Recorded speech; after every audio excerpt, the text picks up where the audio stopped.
Shout it loud, hallelujah. Let's rise our feet, please. As we sing this song in praises to the King of Kings and to the Lord of Lords. Oh my Lord, I am saying thank you. Oh my Lord, I am saying thank you. Oh my Lord, I am saying thank you for all the things you have done for me. Oh my Lord, I am saying thank you. Oh my Lord, I am saying thank you. Oh my Lord, I am saying thank you for all the things you have done for me. Oh my Lord, I am saying thank you. Oh my Lord, I am saying thank you. Oh my Lord, I am saying thank you for all the things you have done for me. Thank you, thank you, thank you, thank you, thank you, thank you, Lord Jesus.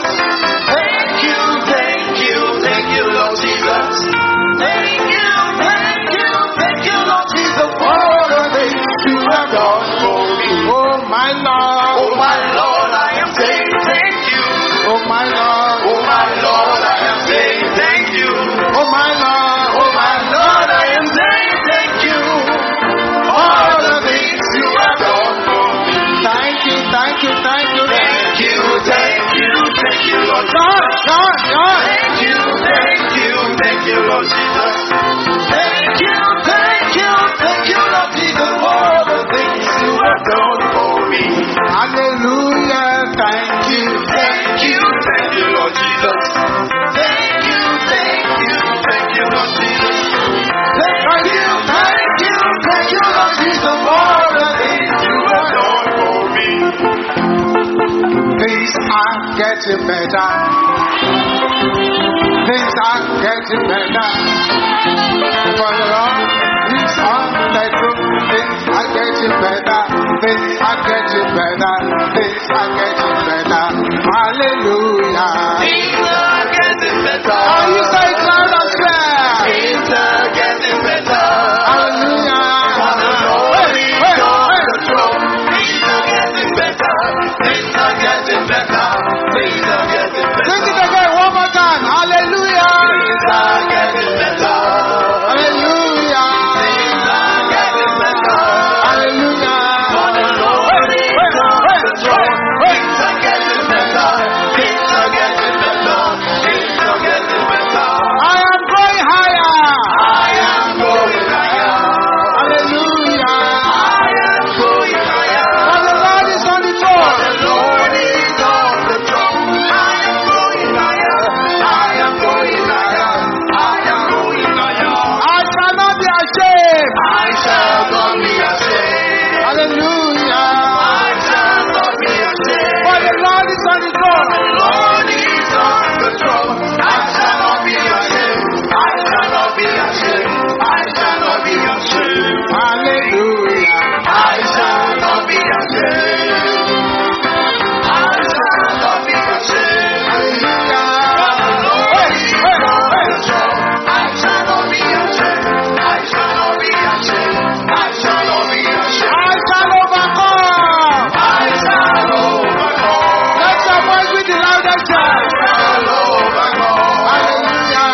blood of Jesus. There is power. There is power. There is power in the blood of Jesus. There is power. There is power. There is power in the blood of Jesus. Oh, there is power in the blood of Jesus. There is power in the blood of Jesus. There is power in the blood of Jesus. There is power in the blood of Jesus. There is power in the blood of Jesus. There is power in the blood of Jesus. Oh, there is power in the blood of Jesus. There is power in the blood of Jesus. Oh, there is power in the blood of Jesus. There is power in the blood of Jesus. The blood of Jesus. The blood that conquers Satan. The blood of Jesus. The blood that conquers Satan. The blood of Jesus. The blood that conquers Satan. The blood of Jesus. The blood that conquers Satan. Oh, the blood of Jesus. The blood that conquers Satan. The blood of Jesus. The blood that conquers Satan. The blood of Jesus. The blood that conquers Satan. The blood of Jesus. The blood that conquers Satan. The blood of Jesus. The blood that conquers Satan. The blood of Jesus. The blood that conquers Satan. The blood of Jesus. The blood that conquers Satan. The blood of Jesus. The blood that conquers Satan. The blood of Jesus. The blood that conquers Satan. Father, we thank you for tonight. Bàbá dúpẹ́ lọ́wọ́ yín fún àṣálẹ́ yìí. We praise the holy name for the power that breaketh yokes. Ayé orúkọ mímọ́ yín fún agbára tí ń fọ́ àjàgà. We thank you for your anointing that has no respect for infirmity, no respect for bondage. A dúpẹ́ fún agbára yín tí kò bọ̀wọ̀ fún ìdè tàbí àìlera. We thank you for your power which is absolute A power. dúpẹ́ fún agbára yín tí í ṣe agbára tí tayọ jùlọ. Accept our thanks in Jesus' name. Nípa ọpẹ́ wa ní orúkọ Jésù. As many of your children as are gathered here tonight, Iye àwọn ọmọ yín tó péjọ sí yìí láṣálẹ́ yìí. do something in their lives that will transport their destiny to the highest Ẹ height. ṣe ohun kan nínú ayé wọn tí yóò gbé àyànmọ́ wọn ga lọ sí ibi gíga jùlọ. Thank you, Heavenly Father. A dúpẹ́ bàbá wa ọ̀run. In Jesus' name we pray. Ní orúkọ Jésù la gbàdúrà. Let's have a say, God bless you. Ẹ jẹ́ ká jókòó, Ọlọ́run yóò bùkún fún wa. It is important Ó ṣe pàtàkì to listen to the prayer message of tonight. ká tẹ́tí gbọ́ àdúrà ìwàásù ti àṣálẹ́ yìí. This message of prayers Ìwàásù ti àdúrà yìí tonight. láṣálẹ́ òní. Let all the sisters who are here tonight Kí gbogbo àwọn arábìnrin tí wọ́n wà ń bí láṣálẹ́ yìí. shout this at the top of their voice. Kí wọ́n kígbe lóhùn rárá báyìí. Say, my Father, Bàbá mi, recreate me. tú mi dá. Can I hear the sister say that Kí again? àwọn arábìnrin ó kígbe rẹ̀. Can I hear the brothers shouting the same Àwọn thing ọkùnrin ó loud? kígbe rẹ̀ lóhùn rárá. Let me hear the brothers roaring like thunder. Àwọn arákùnrin kígbe rẹ̀ bí àrá. Everybody together now. Gbogbo alápapọ̀ báyìí. By the power Nípa in the agbára blood of ẹ̀jẹ̀ Jesus. Jésù. Open your mouth and say that loud. Ìlànà kẹ́ wíbẹ̀ lóhùn rárá.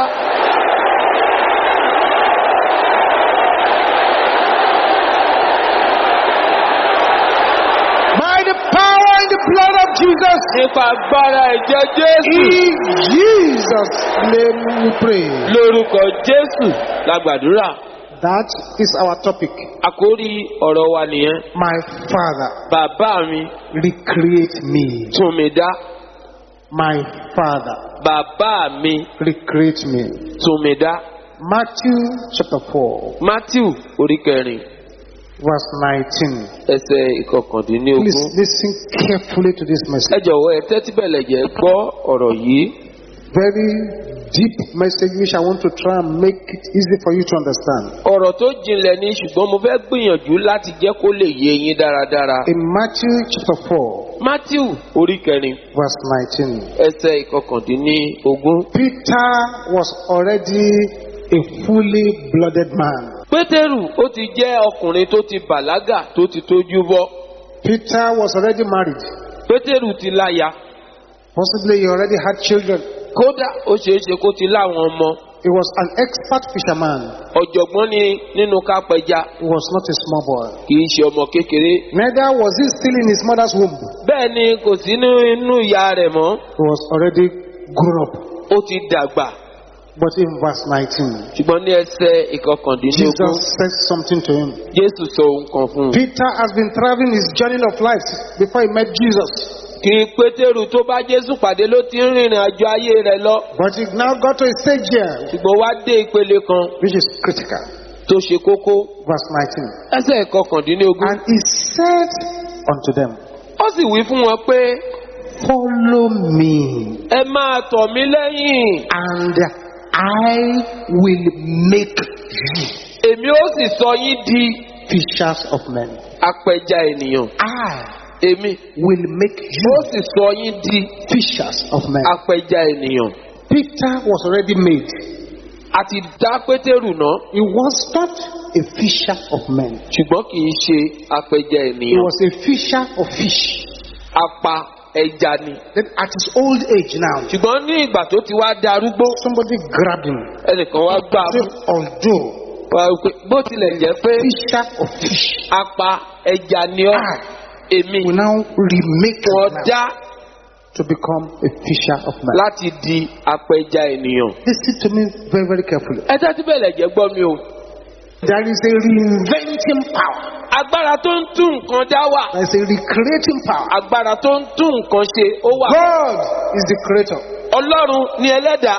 There is no one created by God Kò sí ẹnikẹ́ni tí Ọlọ́run dá that he does not know how to palliate or how to deal with. tí kò mọ bó ṣe lè bójútó àbí láti tún ṣe. In our journey of life, Nínú ìrìn àjò ayé wa, God ordains contracts and persons of all sorts to bring us to the place of his purpose. Ọlọ́run á máa ṣètò ìbápàdé àti àrìnàkò oríṣiríṣi láti lè mú wa dé ibi ìpinnu rẹ̀. God ordains situations, Ọlọ́run á máa ṣètò àwọn ìṣẹ̀lẹ̀, circumstances, àwọn ohun tó wáyé connections, àti àsopọ̀, destiny helpers àwọn olùrànlọ́wọ́ àyànmọ́ to move us to where he might do his work in us and through us. láti mú wa dé ibi tí yóò ti lè ṣe iṣẹ́ rẹ̀ nínú wa àti nípasẹ̀ wa. God receives us as we are. Ọlọ́run á gbà wá bí a ti rí. But if we allow him, Ṣùgbọ́n bá a bá fi àyè gbà á, he does not leave us as we are. kò ní fi wá sílẹ̀ bá a ṣe rí. When you come to Jesus, he will take you as you are. Nígbà tó bá tọ̀ Jésù wá, yóò tẹ̀ ọ́ gbà bó ṣe rí. Say, Father, Tó bá gbé bàbá, I'm a prostitute, I'm coming to you. aṣẹ́wó ni mí, mo tọ̀ ọ́ wá o. Say, whosoever will may come. Ẹni bá fẹ́, ó lè wá. Say, Father, Bàbá, I'm a drunkard, I come to you. ọ̀mùtípara ni mí, mo tọ̀ ọ́ wá o. Whosoever will may come. Ẹni bá fẹ́, ó lè Say, wá. Father, Bàbá, I'm a liar, I come to you. òpùrọ́ ni mí, mo tọ̀ ọ́ wá Whosoever o. will may Ẹni bá come. fẹ́, kó wá. But if you allow him, Ṣùgbọ́n bó o bá fi àyè gbà á, he does not leave you as you are. kò ní fi ọ́ sílẹ̀ bó o ṣe rí. He begins to walk in your life, Yóò bẹ̀rẹ̀ sí ṣiṣẹ́ nínú ayé changing rẹ̀. that life for you. Yóò máa yí ayé náà padà fún ọ. No man Kò sí ẹni is beyond divine recreation tó kọjá àtúndá Ọlọ́run as long as you yield yourself. níwọ̀n ìgbà tó bá ti fi ara rẹ̀ sílẹ̀. I will make you Èmi yóò sì sọ ọ́ di fishers of men. apẹja ènìyàn. You were a fisher of fish. Apa ẹja ni ọ́. True, you are an old man, Lóòótọ́ ó ti dàgbà. but I will make you. Ṣùgbọ́n èmi yóò sọ ọ́ di. I will make you Èmi yóò sọ ọ́ di fishers of men. apẹja ènìyàn. So follow me. Tọ̀ mí lẹ́yìn. I will make you Èmi yóò sì sọ ọ́ di fishers of men. apẹja ènìyàn. So who you follow Ẹni tó tọ̀ lẹ́yìn determines what follows you. ni yóò pinnu ohun tí yóò tọ̀ ọ́ lẹ́yìn. Who you follow Ẹni tí wọ́n tọ̀ lẹ́yìn determines ni yóò pinnu what follows you. ohun tí yóò tọ̀ ọ́ lẹ́yìn. If you follow confusion, confusion follows you. Bó bá tọ̀ ìdàrúdàpọ̀ lẹ́yìn, ìdàrúdàpọ̀ náà ni yóò tọ̀ Follow ọ́ lẹ́yìn. excellence, excellence follows you. Bó bá tọ̀ títayọ lẹ́yìn, títayọ yóò tọ̀ ọ́ lẹ́yìn. If follow me, it says, Òun pé ẹ máa tọ̀ mí and lẹ́yìn, then I will make you. èmi yóò sì sọ yín di. So it's when you follow him, Nígbà tó bá tọ̀ lẹ́yìn then he will make you ni yóò wá sọ ọ́ di what he wants to become. ohun tó fẹ́ kó o di. If you don't follow him, Bí o bá tọ̀ lẹ́yìn, you don't listen to instructions, bí o bá gbọ́ ìlànà rẹ̀, you'll be in trouble. ó wọ bìlísì. Serious trouble. Wàhálà ńlá. You are made Adá ọ. by whom you follow. Ẹni tó tọ̀ lẹ́yìn ni yóò dà bó o ṣe jẹ́. Follow the devil. Bó bá tọ̀ èṣù lẹ́yìn, He will confuse you. yóò po inú rẹ̀ pọ̀. If you follow the Lord, Bó bá tọ̀ Olúwa lẹ́yìn, He will remake you. yóò tún ọ dá. Who you follow Ẹni tó tọ̀ lẹ́yìn determines what follows you. ni yóò pinnu I ohun tí yóò tọ̀ prophesy lẹ́yìn. upon your life Mo sọ tẹ́lẹ̀ that sáyé you rẹ̀. will follow Jesus. Ó tọ̀ Jésù lẹ́yìn. You will follow Jesus. Ó tọ̀ Jésù You will lẹ́yìn. follow Jesus. Ó tọ̀ You Jésù will follow lẹ́yìn. Jesus. Ó tọ̀ Jésù You will lẹ́yìn. follow Jesus. Ó tọ̀ Jésù. You will follow Jesus. Ó tọ̀ Jésù. In the name of Jesus. Ní orúkọ Jésù. The Bible says, Bíbélì wípé for the first time in the life of Saul, the king of Israel, fún ìgbà àkọ́kọ́ nínú ayé Sọ́ọ̀lù ọba Ísírẹ́lì, he began to prophesy. ó bẹ̀rẹ̀ sí sọ tẹ́lẹ̀. Why? Kí ni ìdí rẹ̀? Because he found himself in the company of prophets. Nítorí ó bá ara rẹ̀ láàrin ẹgbẹ́ àwọn wòlíì. He followed the prophets. Ó tẹ̀lé àwọn And wòlíì because he lẹ́yìn. was following the prophets, Nítorí pé ó ń tẹ̀lé àwọn wòlíì he lẹ́yìn. too began to prophesy. Òun náà bẹ̀rẹ̀ sí sọ tẹ́lẹ̀. Until people said, Títí táwọn ènìyàn fi wí pé is Saul also among the prophets? ṣé Sọ́ọ̀lù náà wà lára àwọn wòlíì ni? Is he there? Ṣára wọn ni? If you follow fools, Bó bá tọ àwọn òpè lẹ́yìn, you die as a fool. ó kú gẹ́gẹ́ bí òpè. God Ọlọ́run takes us yóò mú wa as we are. bí a ti rí. But if you allow him Ṣùgbọ́n bá a bá gbà á láàyè and you yield tá a yourself sì jọ̀wọ́ ara wa fún un. and you say all to Jesus, I A surrender. sì wí pé mo fi gbogbo rẹ̀ sílẹ̀ fún Jésù. He will now take you, Yóò wá mú ọ. begin to remake you. Yóò bẹ̀rẹ̀ sí tún ọ ṣe. Where the world has put poison, it throws out the poison. Ibi tí ayé ti fi májèlé sí yóò yọ májèlé ọ̀hún Where kúrò. they planted the arrows, it throws it out. Ibi tí wọ́n ti fi ọfà sí yóò yọ ọfà ọ̀hún Where they kúrò. put iron, an iron is not supposed to be there, it removes the iron. Ibi tí wọ́n fi irin sí tí ò yẹ kí irin wà yóò yọ irin ọ̀hún kúrò. Where they have turned the head upside down, it will turn it right way. Ibi tí wọ́n ti so orí kodò yóò yí orí ọ̀hún síbi tó yẹ kó kọrí sí padà. But the process and the duration Ṣùgbọ́n iṣẹ́ àti àkókò of the remaking of each person ti tún olúkúlùkù ènìyàn dá differs from person to person. ó yàtọ̀ síra wọn. Differs from person to person. Ó yàtọ̀ síra wọn. In remaking Joseph, Láti tún Jósẹ́fù ṣe, God had to take him away from his family. Ọlọ́run láti mú un kúrò láàrin àwọn ẹbí rẹ̀. He took him away from his loving father who was spoiling him by sewing for him clothes that was different from the others. Ó mú un kúrò lọ́dọ̀ bàbá rẹ̀ tí ń kẹ́ ẹ lákẹ́bàjẹ́ nípa dídá aṣọ fún aṣọ tó yàtọ̀ sí tàwọn ìyókù rẹ̀. He had to be withdrawn from that place. A ní láti fà á yọ láàrin wọn. He was a spoiled little boy Akẹ́bàjẹ́ lọmọdékùnrin ọ̀hún with a loose mouth. tí ẹnu rẹ̀ kò ní ìjánu. He was thrown into prison in a foreign land. A sọ sínú túbú ní ilẹ̀ àjèjì. All this, Gbogbo ilé wọ̀nyí. God was remaking him Ọlọ́run fi ń tún un dání to the person who will eventually become a prime minister. láti di ẹni tí yóò apápàdé ààrẹ ìlú. God looked at Moses. Ọlọ́run wo Mósè. Moses had so much self-confidence. Mósè gbẹ́kẹ̀lé ara rẹ̀ púpọ̀ jù. He had studied in the University of Egypt. Ó ti kàwé nílé ẹ̀kọ́ fásitì Íjíbítì. Was an expert in all the arts of Egypt. Ó jẹ́ ọ̀jọ̀gbọ́n nínú gbogbo àwọn ìmọ̀ Íjíbítì. In fact, those magicians who came to confront Moses, they were colleagues of Moses before. Kódà àwọn alálùpàyídà tó wá kó Mósè lójú wọ́n jẹ́ ẹlẹgbẹ́ nígbà kan rí. God looked at the man. Ọlọ́run ti wo ọ̀gbẹ́ni náà. This one, Eléyìí if this one is not remade, bí a ò bá tún eléyìí dá it won't make any difference. kò ní lè mú ìyàtọ̀ kankan nípa Destiny ayé. will sink. Àyànmọ́ rẹ̀ yóò rì ni. So Moses was sent into the University of the Wilderness Àwa rán Mósè lọ sílé ẹ̀kọ́ fásitì Aginjù in the Midian desert. ní aṣálẹ̀ Mídíánì. There, Níbẹ̀ lọ́hùn he was remade. àtúnmọ̀. God took him to become a shepherd. Ọlọ́run mú ó sì sọ ọ́ di darandaran. Because later, Nítorí pé lọ́jọ́ iwájú he was going to be leading millions of people through the wilderness like a shepherd. yóò wá darí ọ̀pọ̀lọpọ̀ ènìyàn gba inú aginjù kọjá bíi darandaran. He needed to be purged of the palace spirit inside of him. He needed the spirit of the shepherd. A nílò láti dá ẹ̀mí àfin kúrò nínú rẹ̀ ká sì gbé ẹ̀mí olùṣọ́ àgùntàn wọ̀. Moses had to be purged, drained of that spirit. A ní láti dá ẹ̀mí ọ̀hún kúrò nínú Mósè. And humbled to the position of a shepherd.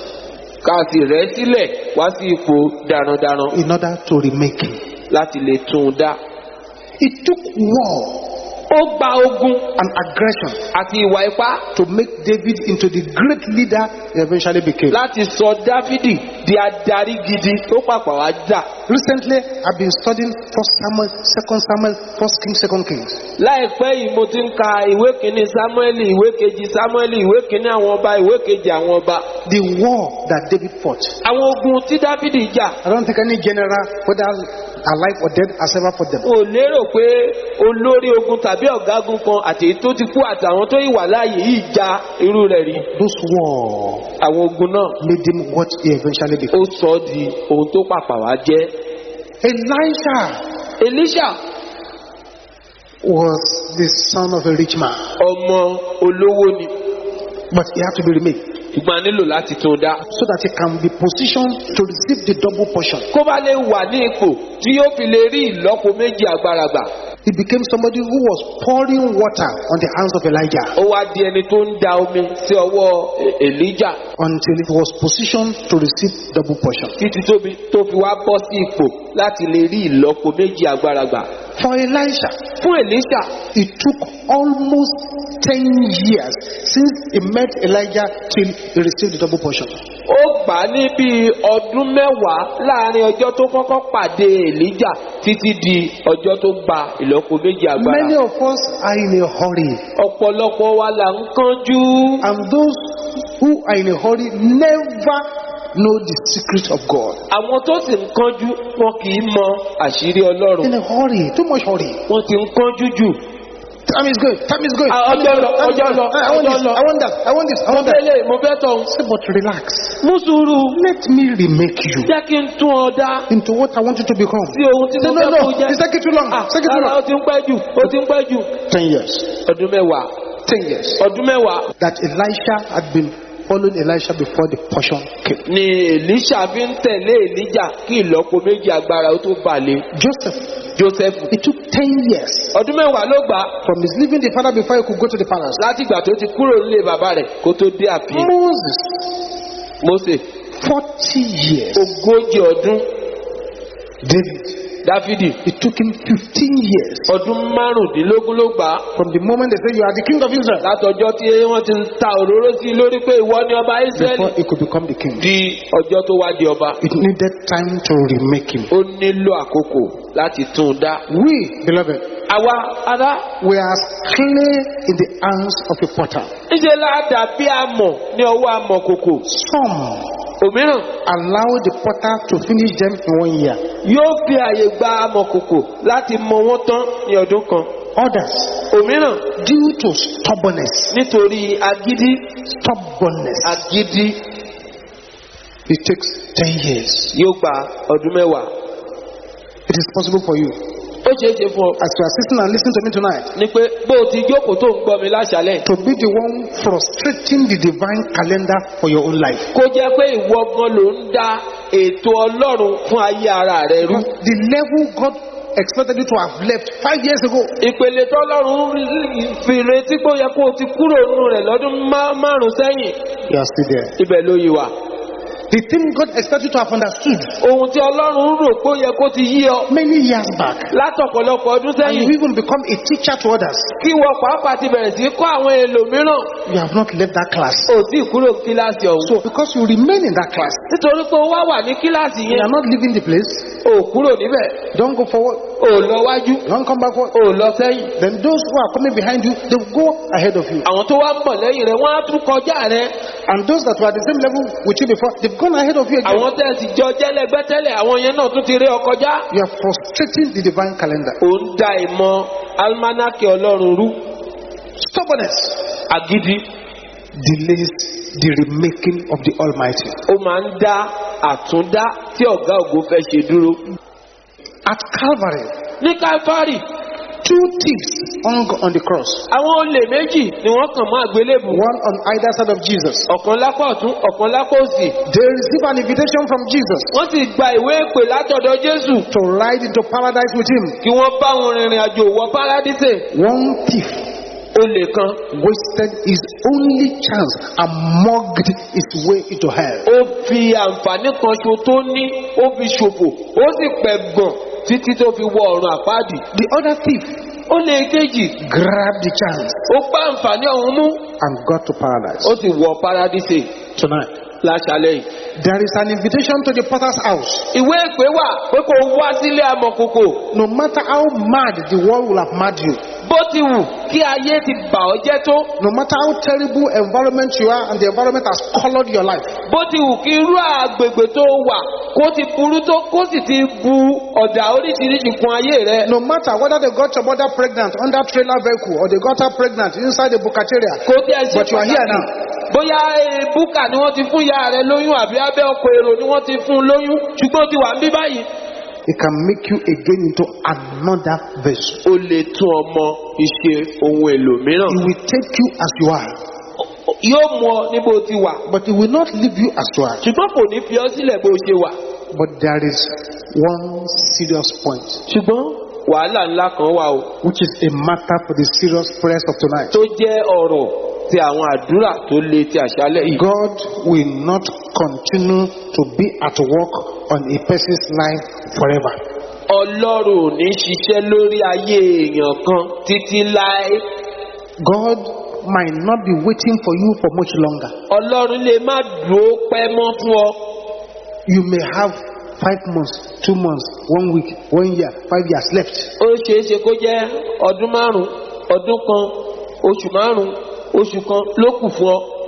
Someday, Lọ́jọ́ kan, the final bell on the timetable of the Almighty shall ring. agogo ìkẹyìn nínú ètò ọ̀gá ògo yóò dùn.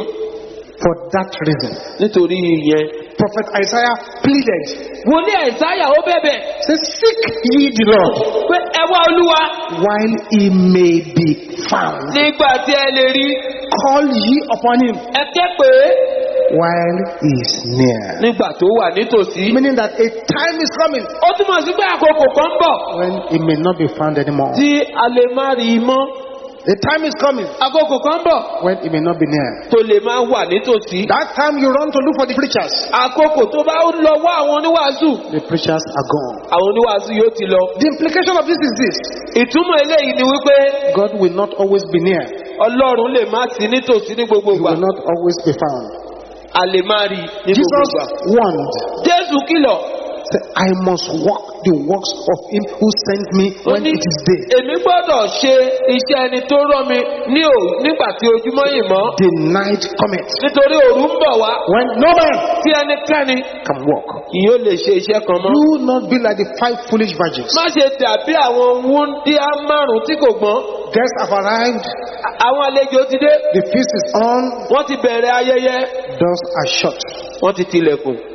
but you find yourself outside. Ṣùgbọ́n bára rẹ lóde. Outside. Lóde. You need to cry to heavens Ó nílò láti ké pe ọ̀run.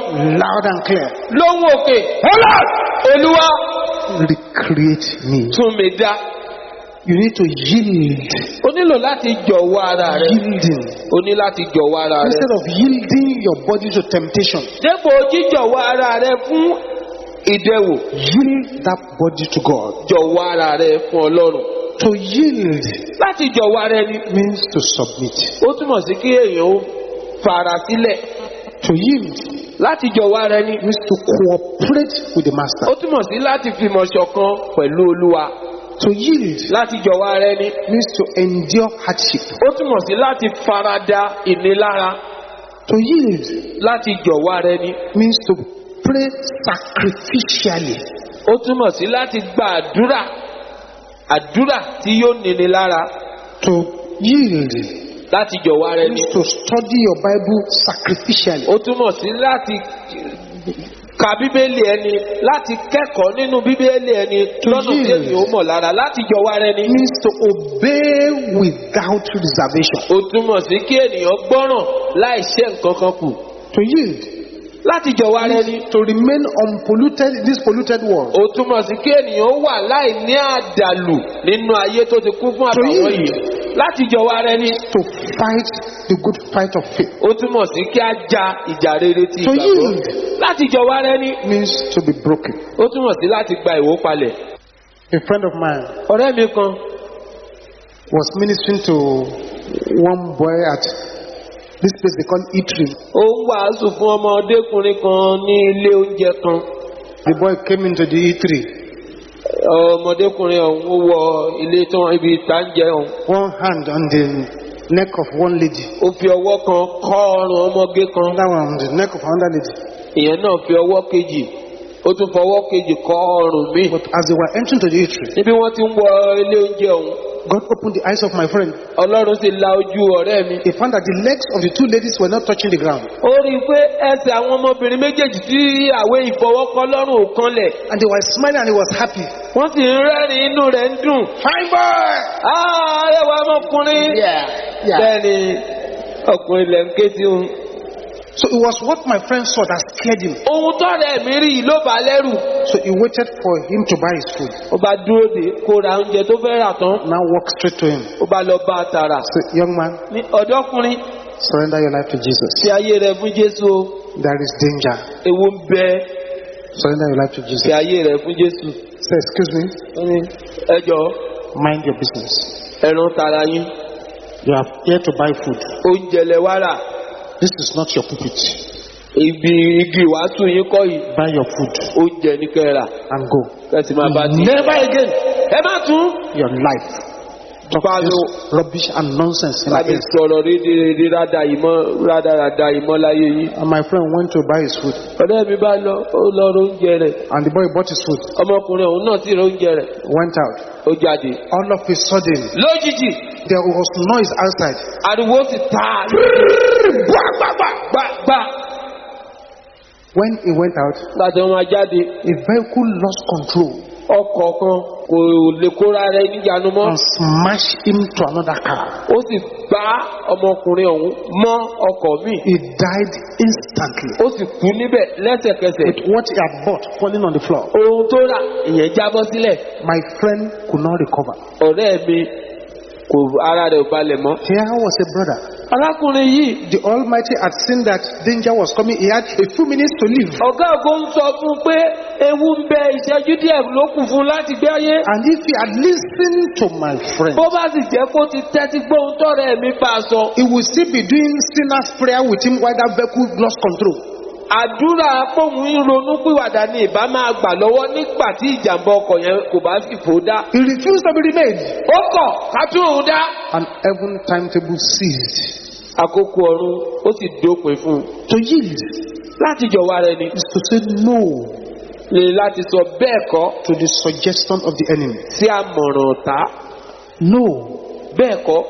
is next to the shortest word in English language. Ó fẹ́rẹ̀ jẹ́ pé òun ni ọ̀rọ̀ tó kéré jù No nínú èdè Gẹ̀ẹ́sì. Bẹ́ẹ̀ kọ́. is a concentrated declaration of your will. Ó jẹ́ àkójọpọ̀ ìpinnu ẹni téèyàn fi sí No ọ̀rọ̀. Bẹ́ẹ̀ kọ́. is the backbone of your character. Òun ni ọ̀pá ẹ̀yìn ìwà rẹ̀. Say, do this. Ṣe léyìí. Bẹ́ẹ̀ kọ́. Do this wrong thing. Ṣe ohun tí ò dá yìí. No. Bẹ́ẹ̀ kọ́. No. Bẹ́ẹ̀ kọ́. No Bẹ́ẹ̀ kọ́. is the indicator of how solid you are. Òun ni àpẹẹrẹ bó o ṣe fẹsẹ̀ rinlẹ̀ tó. Is the barometer of how strong you are. Òun la lè fi mọ bó o ṣe lágbára tó. No Bẹ́ẹ̀ kọ́. is that thing that measures your inner moral force.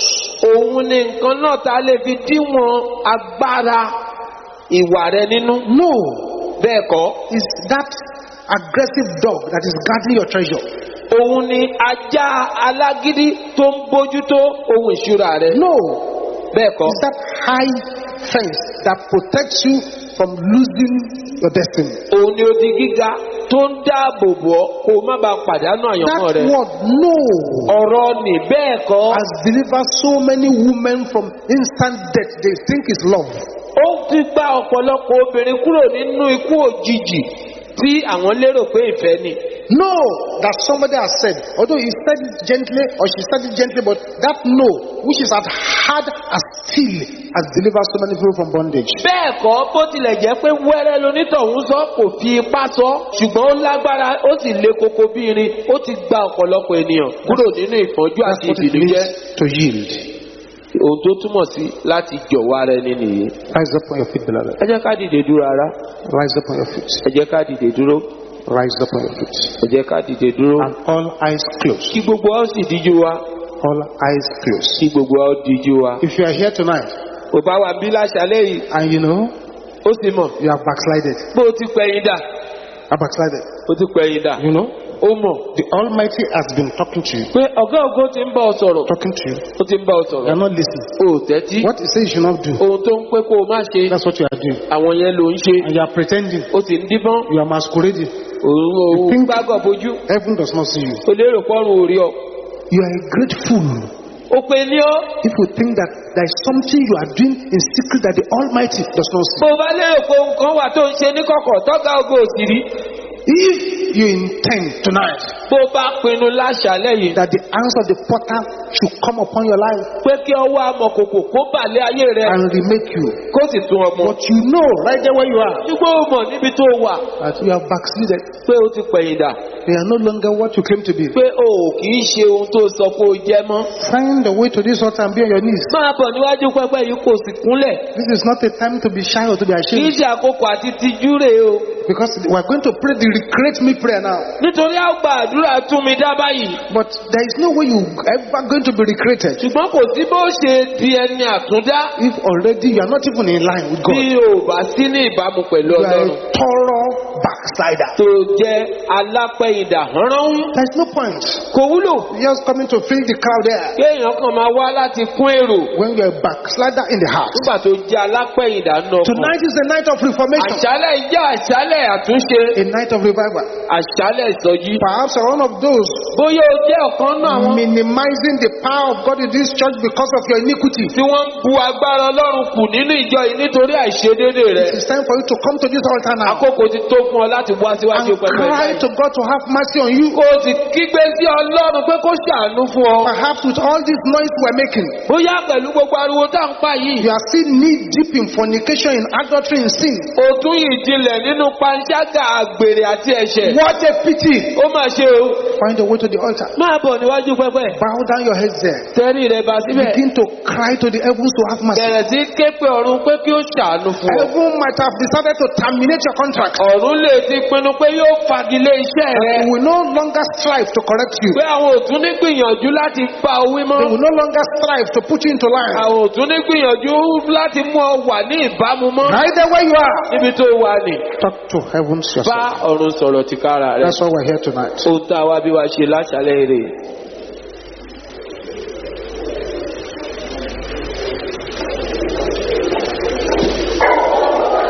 Those of you at the altar, Ẹ̀yin tẹ́ wà níwájú pẹpẹ. say what I'm going to say after me. Ẹ wí tẹ̀lé mi nísinsìnyí.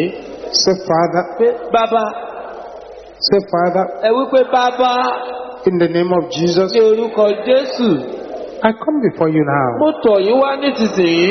I know you care for me. Mo mọ̀ pé ẹ̀ ń tọ́jú mi.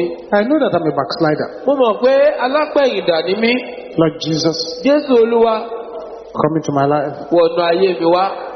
Take control of my life. Gbàkóso ayé mi.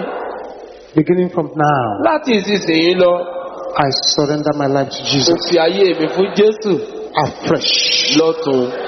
I slide back to Jesus. Mo padà sọ́dọ̀ Jésù. Beginning from now, Láti ìsinsìnyí lọ, I stand mo dúró before you. níwájú yín. I stand Mo dúró strong nínú agbára before you. níwájú yín. Any problem Ìṣòro kíṣòro that backsliding has brought into my life, tí ìpẹ̀yìndà ti fà wọnú ayé mi. Father, remove them. Bàbá ẹ yọ wọ́n kúrò. And I promise before you Mo ti ṣèlérí níwájú that yín I shall stand pé wọ́n ó dúró no matter what. bó ti wù kó rí. In Jesus' name. Ní orúkọ Jésù. Amen. Àmín. Father, I pray for your children here. Bàbá mo gbàdúrà fún ẹ̀wọ̀n ọmọ As they yín are wọ̀nyí. pronouncing their mouth, Pé bí wọ́n ti fi ẹnu ara wọn jẹ́wọ́ wọ̀nyí. keep them standing by your Ẹ gbé power. wọn ró nípa agbára yín. Forgive them their sins. Ẹ dárí àwọn ẹ̀ṣẹ̀ wọn jì wọ́n. Visit them tonight. Ẹ bẹ̀ wọ́n wò láṣálẹ́ yìí. Let heaven lay hands upon their Kí lives. ọ̀run kó dá ọwọ́ lé ayé wọn. In Jesus' name. Ní orúkọ Jésù. The message tonight is go and sin no more. Ọ̀rọ̀ láṣálẹ́ yìí ni pé ẹ lọ ẹ má sì dẹ́ṣẹ̀ mọ́. We have now arrived at a critical point A ti here. wá dé ọ̀gangan tó ṣe kókó. Very, very critical point. Ọ̀gangan tó ṣe kókó. Very soon, Láìpẹ́, we shall know those who love their destiny a ó mọ àwọn tó fẹ́ràn àyànmọ́ wọn or those who are just here to play. àtàwọn tó wá bí wá ṣeré. With a voice that no voice can overshadow. Pẹ̀lú ohùn tó ń ẹlòmíràn ò bò mọ́lẹ̀. If you still hear somebody's voice by your side, it means you are not praying Tó enough. bá yìí lè gbóhùn ẹni tó wà lẹ́gbẹ̀ẹ́ rẹ̀ ó túmọ̀ sí pé ò tí ì gbàdúrà tó. This is a very serious matter. Ọ̀rọ̀ tó lé ní ọ̀rọ̀ yìí. God remade Abraham. Ọlọ́run tún Ábúráhámù mọ. That's why we are reading about him Ìdí today. nìyẹn tá a fi rí nǹkan kà nípa rẹ̀ lónìí. God Ọlọ́run reinvented David. ó tún Dáfídì dá. We are reading about him today. À ń rí nǹkan kà nípa rẹ̀ Say, lónìí. follow me. Ẹ máa tọ̀ mí lẹ́yìn. I will make you. Èmi yóò sì sọ yín di. Will you allow him to make you? Ṣé ó fi àyè gbà á láti sọ ọ́ di? You will now shout this loud and clear. Ó wá kígbe lé lówó òkè. My Father! Bàbá mi! Recreate me! Tú mi dá. In the name of Jesus! Lórúkọ Jésù.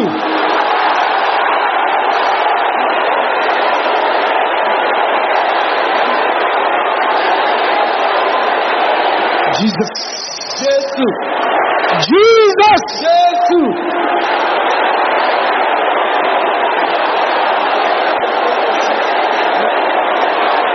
In Jesus' name we pray. Lórúkọ Jésù la gba àdúrà. The aggression with which you are praying this prayer Ipá tẹ̀ fi ń gba àdúrà yìí does not satisfy heaven. kò tẹ́ ọ̀run lọ́rùn o. Because many things have gone wrong. Nítorí ọ̀pọ̀lọpọ̀ nǹkan ló ti ṣọwọ́ òdì. Many of us have allowed enemies to put all kinds of materials in the clay of our lives. Púpọ̀ nínú wa láti fi àyè gba ọ̀tá láti fi oríṣiríṣi nǹkan sínú amọ̀ ayé This wa. particular prayer will purge you so that God can recreate you. Àdúrà yìí yóò fọ̀ ọmọ kí Ọlọ́run ba lè tún ọ dá. Can I hear you shouting this again? Ẹ wí báyìí lẹ́ẹ̀kan. My Father! Bàbá mi! Recreate me! Tú mi dá. In the name of Jesus! Motelekeye boshentera bokora basanta. Èmi kàpá. Ribasapandekeye boshentera ba. Poye mo seke. Nakaposa tera. Mapadia dakatendera boshenta. Ibo kapali ele. Desentela kaya boko shentera bakaya ba. Poli ara. Bapanda pia. Bapia le kapea. Ribasapandeka. Bala kapandeka ya boshenta. Ribasapia le katandaka. Recreate me. Tú mi dá.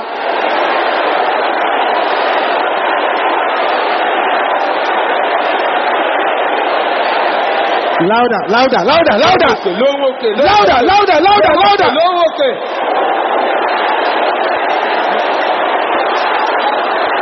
In Jesus' name we pray. Lórúkọ Jésù la gbàdúrà. Thank you, Jesus. O ṣeun Jésù. Thank you, Jesus. O ṣeun Jésù. Thank you, Jesus. O ṣeun Jésù. Thank you, Jesus. O ṣeun Jésù.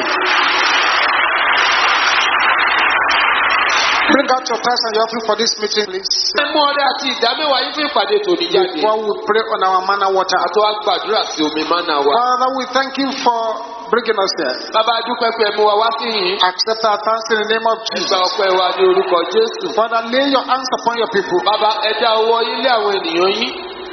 A good measure, pressed down, falling over, let it be our Lord in the name of Jesus. Dídára tá a kì mọ́lẹ̀ tó ń ṣẹ́ sílẹ̀ ṣé ní ìpín wa ní orúkọ Jésù. All the testimonies here, Gbogbo ìjẹ́rìí we tó wà cover them ní with the blood of Jesus. ẹ̀jẹ̀ Jésù Kristi bò wọ́n. And affliction will never rise again. Ìpọ́njú kì yóò dìde mọ́. Jesus, then we Ní pray. orúkọ Jésù la gbàdúrà. Amen. Àmín. Can you shout this loud and clear? Kíkẹ́ lẹ́yìn tó wùrà. Agbára. Protecting my battles from dying.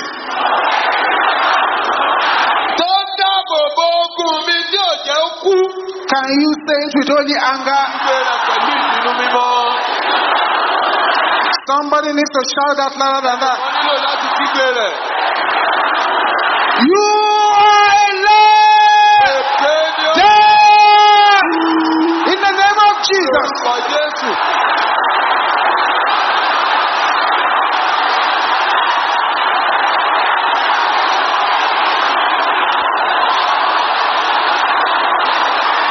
Bakatesekela kaya boshendera bosa. Ìkéde ya Ribate likatenda kaya ba. wá sàkóso.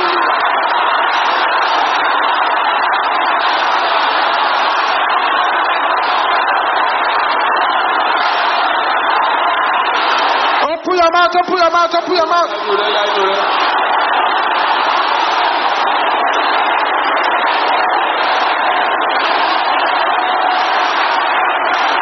In Jesus' name we pray. Lórúkọ Jésù la Let your voice be the loudest as you say this after me. Ohùn sókè gidigidi bó ti wí tẹ̀lé. By the power in the blood of Jesus, Agbára ẹ̀jẹ̀ Jésù. the rag in my foundation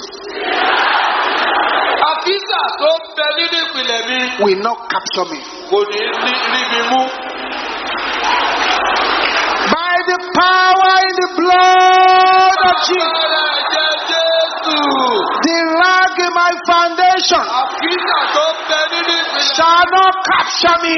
kò ní rí mi In the name of Jesus, open your mouth and decree. rẹ̀ kó pa láṣẹ.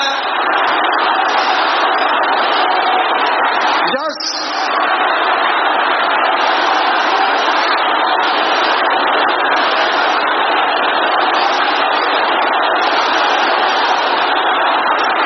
receive that touch where you are. Gba ìfọwọ́kàn náà níbi tó wà.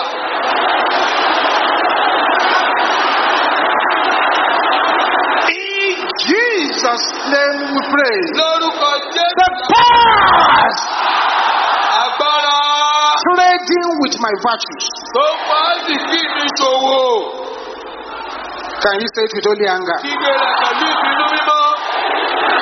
Before I leave this place, Kí n tó kúrò ní dead kú. in the name of Ní Jesus. orúkọ Jésù.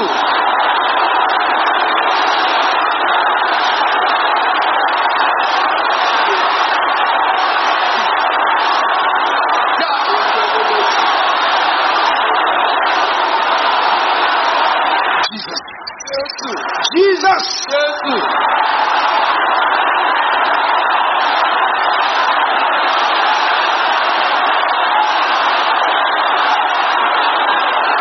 In Jesus' name we pray. Lórúkọ Jésù la gbàdúrà. Let the person who wants the largest breakthrough here Kí ẹni tó ń fẹ́ àlàjá tó tóbi jùlọ ń bì yìí. ensure that they pray this prayer with violence and with power. Kò rí i dájú pé òun gba àdúrà yìí pẹ̀lú ipá àti agbára ńlá. Expected and unexpected testimonies. Ìjẹ́rìí tí mo retí àti ìjẹ́rìí tí mi ò retí. Expected Ìjẹ́rìí and unexpected testimonies. tí mo retí àti ìjẹ́rìí tí mi ò retí. Manifest in my life Láyé mi. in the name of Jesus.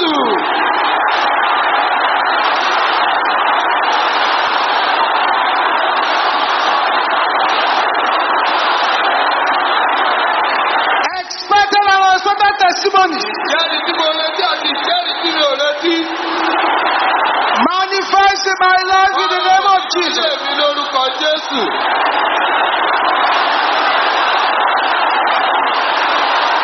In Jesus' name we pray. Lórúkọ Jésù. Power terminate my life. Tó ń gbàwẹ̀ láti gbẹ̀mí mi. Can you say it loud? Ìgbé rẹ̀ lóhùn rárá. Lion of Judah. Ìníwó ẹ̀yà Júdà. Wasted. Ìwọ ṣòfò. In the name of Jesus. Orúkọ Jésù.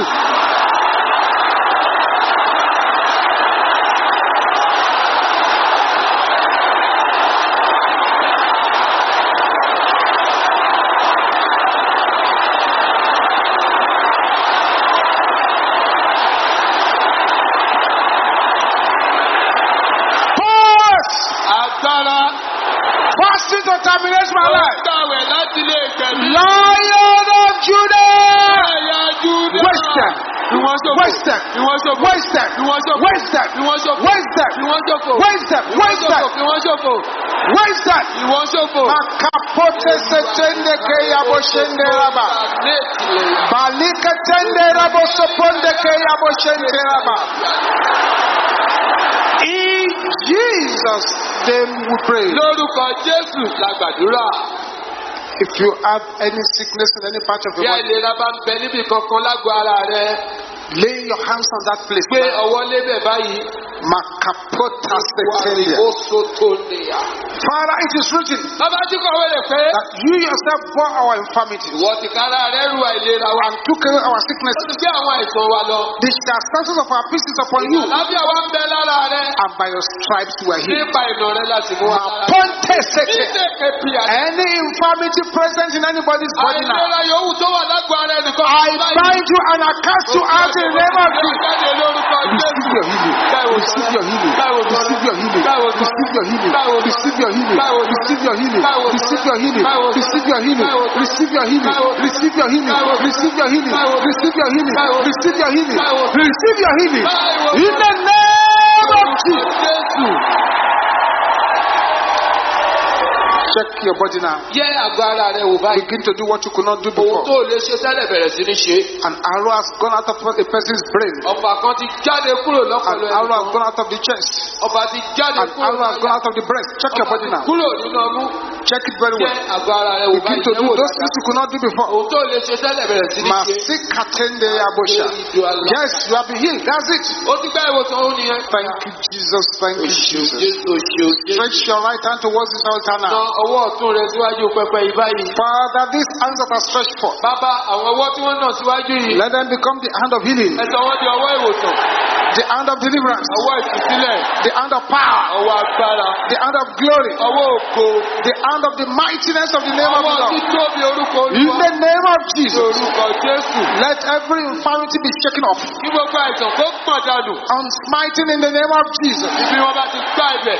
Lórúkọ Jésù. 21 times now. Nígbà mọ́kànlélógún báyìí. Smite anywhere you are having Ó sickness. gba ibi gbogbo tó bá Smite ti it ní ẹ̀sán. aggressively without Gbá mercy. kíkan láì ṣàánú bẹ̀. And you will shout, go back to your Ó ti máa sender. kí pẹpẹ padà lọ́ba ọ̀dọ́. Let's go!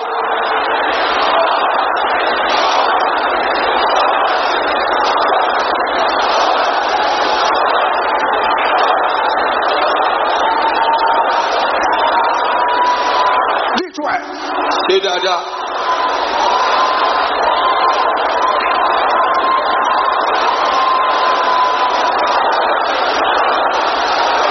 Aha.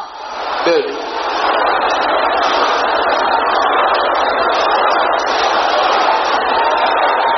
Amen. Àmín. Aha. Check your body again now. Yẹ àgọ́ ara rẹ wò lẹ́ẹ̀kan sí. Check it very well. Do what you could Yẹ̀wò not do before. fínífíní ohun tó lè ṣe See tẹ́lẹ̀. what is happening over there. Wo tó ń ṣẹlẹ̀ As níbẹ̀. a basket of infirmity has been removed Wọ́n ti gbé apẹ̀rẹ̀ from the àìlera chest, kúrò from the womb. láyà láti ilé ọkọ. Yes, it's gone. Ó ti lọ. Thank you, Jesus. Ṣeun Jésù. Thank you, Jesus. Ṣeun Jésù. Can you shout this loud and clear? Kígbe eléyìí lóhùn rárá. Glory of God Ògo Ọlọ́run. that will make me forget my problems. Tí yóò mú mi gbàgbé àwọn ìṣòro mi. Fall upon me now. Èmi báyìí. In the name of Orúkọ Jesus. Jésù.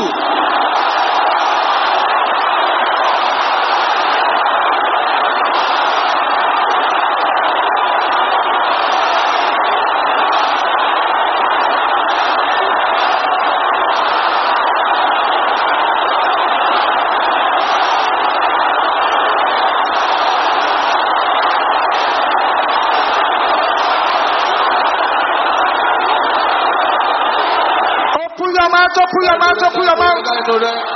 See what is going on. In Jesus' name we pray. Battle distributors.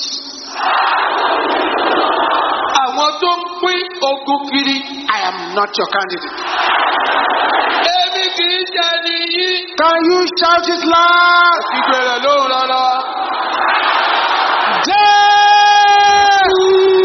In the name of Jesus.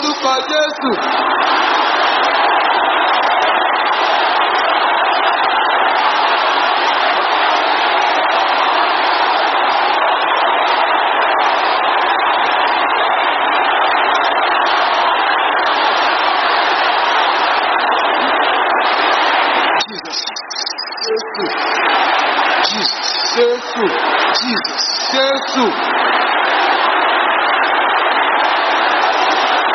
In Jesus' name we pray. Oh, heavens alive. Swallow any problem that does not want to let me go. In the name of Jesus. Swallow any problem that does not want to let me go. In the name of Jesus.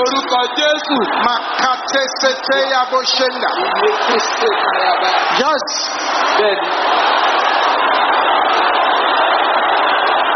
In Jesus' name we pray.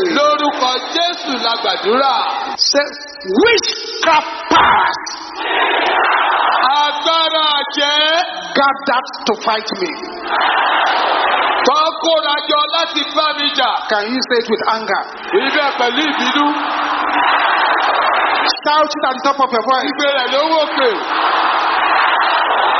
Destroy yourself in the name of Jesus.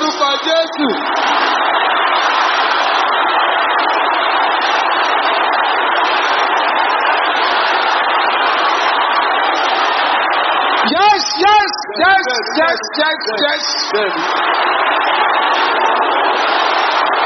Bokatesete la kaya boshendera bokanda. Daribo seponde kaya boshendera ba. Balakatenda rabo sepola kaya boshente. Yes.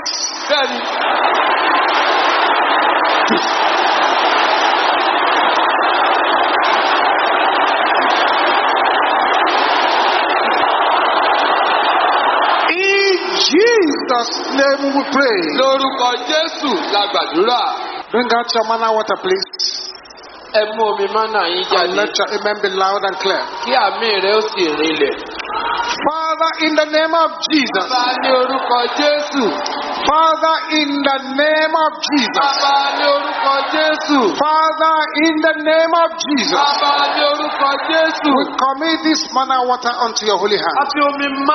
Let your fire, your power, your glory, your mightiness flow into it in the name of Jesus. Let this water become yoke breaking water. Let it become demon removing water. Let the anointing of breakthroughs flow into it. Anointing of power flow into it. Anointing of strength flow into it. In the name of Jesus. When this water confronts infirmity, let the infirmity be disgraced. When this water confronts bad luck, let it become good things. In the name of Jesus. And I sanctify, consecrate the water. In the name of the Father, in the name of the Son, in the name of the Holy Ghost. In Jesus' mighty name we pray. The Lord blesses you from Zion. Make his face to shine upon you and be gracious unto you. You shall go from strength to strength and from glory to glory. All the prayer requests, our Lord, answer them by fire. In Jesus' mighty name we pray. And let us share the grace of fellowship.